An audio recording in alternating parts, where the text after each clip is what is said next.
We've seen Genesis 6 and Enoch describe giants from fallen angels, but were they actually real? Like they mention it, but like were they really real? What if the Bible mentions them post flood and ancient historians plus archaeology back it all up? Churches often dismiss this as a myth or actually don't even talk about this at all. But today we're uncovering the evidence that suggests the Nephilim walked the earth. So in Numbers 13:33, we saw the Nephilim there, the descendants of Anak come from the Nephilim. We seemed like grasshoppers in our own eyes, and we looked the same to them. Numbers 13:33. And then Deuteronomy 3:11, it says, King Og of Bashan was the last survivor of the giant Rephaites. His bed was made of iron and was more than 13 feet long and 6 feet wide. It can still be seen in the Ammonite city of Rabbah, which is so fascinating. So if you just listen to the Bible app or just kind of like skip over reading a lot of the Old Testament, because sometimes the Old Testament feels like a lot of information, a lot of lineage, but you're reading a lot about giants in the Old Testament. This isn't just pre-flood. These are giants in Canaan centuries later. So obviously, the other spiritual beings, so anytime spiritual beings came on earth, left, disobeyed God, rebelled against God, and mated with women, we have giants as their children, Nephilim. And so the Nephilim lived before the flood and after the flood. And here's the thing. I can only think that they're still around. Like, thousands of years DNA, like the bloodlines, I think it's got to be still here, right? Like it just doesn't disappear. We don't see giants roaming around, but there has been multiple times that archaeological, like we have photos of people who are giants. And I have to just assume their bloodline maybe tracks back to the Nephilim. So let's break down the biblical proof. Giants beyond Genesis. So post-flood giants in scripture. So we all know the story of Joshua and Caleb, and Joshua fights the battle of Jericho. There was a song, Jericho, that I grew up singing. My brother's name, in fact, is Joshua Caleb. That's his name. So there's a story. They went and they're trying to go to Canaan, but they're scared because they see these giants and they refer to themselves, they're like grasshoppers. They're the grasshoppers.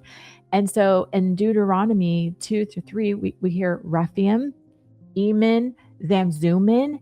These are all giant clans or tribes. They're all people being conquered by Israel. And so that's another why. For many years, I didn't want to listen to the Bible either because I felt like the Old Testament was very violent. There was just so many battles happening, but I never asked the why. Why were there so many battles happening? There's so many references if you really look hard and start studying with other ancient texts that these Amorites and Rephaim and Zamzummim, they are Nephilim. They're giants. They are the bloodline of giants. And so Israel, God's people, have started having all these battles because they were battling the giants and the hybrids. So if you understand the why, then it's like, oh, that's why it felt so violent. We all know the story about David and Goliath, right? That was a Bible story that I was told. But yeah, there was a giant. Where'd that giant come from? Like, was there just one giant? Like, it was never explained other than David got a little pebble and hit the giant. But that giant, Goliath was over 9 feet tall. The Philistine giant territory. So it was just known there was giants that walked the land. There was ancient gods of old. Genesis 6 says Nephilim were also afterward. So are they survivors? Which I don't think they survived the flood. I think they might be new lines, but who knows? I don't know. But when God sent a flood, I believe he did a reset But I do think God has given us free choice.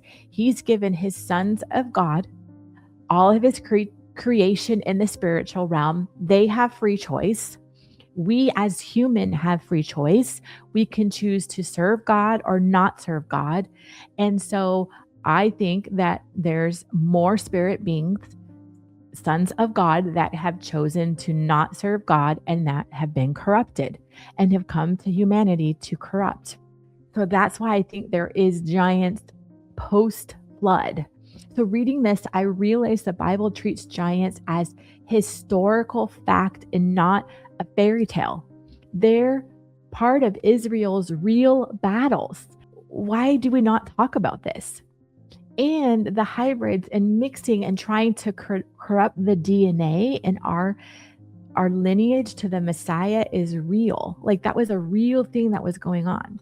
4 mind-blowing historical and archaeological evidence that proves it. So Josephus is pretty fascinating. He's a first century Jewish historian, describes giants' bones still visible in his time, huge stature. And there's other photos and archaeological proof that giants did roam the earth. And then Greek myths, we talked about this earlier, Titans, Sumerian epics, Gilgamesh as a giant, all echo the biblical account. The megalithic sites, the Baobaic stones, are too massive for ancient tech. Tall skeletons, reports from Canaan, Israel digs, Philistine burials with oversized remains. Though many debate as a hoax, I truly believe that is real. And let's pause and think about it. What is our government trying to hide too from us, right?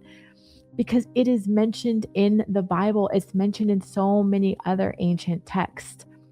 So the modern application, if giants were real, it proves the unseen realm impacts history. Don't let distraction blind you to these truths today. So from scripture to ancient records, the evidence for real Nephilim giants is stronger than most churches admit. It is not myth, it's history. For the next episode, how do these giants connect to the flood and end time prophecy? If this evidence hits home, like the videos, subscribe to the full series, and comment. Do you think giants were real? Until next time, if you want to go a little bit deeper in these topics, follow me. I drop a podcast every Tuesday and Friday. Have a great day and God bless.